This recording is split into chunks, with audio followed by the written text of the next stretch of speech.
இன்றைக்கி நம்ம ஒரு சுவையான 5 நிமிஷத்தில் செய்யக்கூடிய கார சட்னி தான் பார்க்க போகிறோம். ஒரு 10-15 சின்ன வெங்காயம் சேர்த்துக்கலாம், ஒரு பெரிய வெங்காயம், ஒரு 5 பல் பூண்டு சேர்த்துக்கலாம்.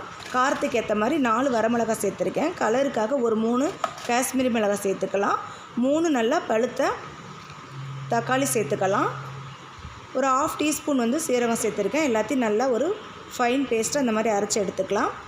கடாய் வச்சு கடாய் நல்லா சூடானதுக்கப்புறமா ஒரு 2 டேபிள் ஸ்பூன் ஆயில் விட்டுக்கலாம்.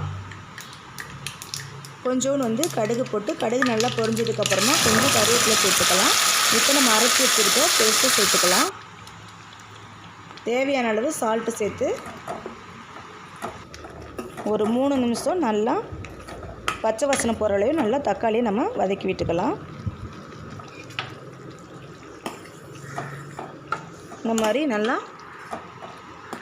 பச்சை வாசனை போய் இன்னும் ஒரு 2 நிமிஷம் விட்டால் நல்லா ஆயில் பிரிஞ்சு வரும். 2 நிமிஷம் ஆயிடுச்சு. நல்லா அந்த மாதிரி ஆயில் பிரிஞ்சு நல்ல சூப்பரான தக்காளி கார சட்னி ரெடி ஆயிடுச்சு. இது நம்ம இட்லி, தோசை எல்லாத்துக்கும் வச்சு சாப்பிட ஒரு சூப்பரான காம்பினேஷனாக இருக்கும். இந்த மாதிரி நீங்களும் ட்ரை பண்ணி பாருங்கள்.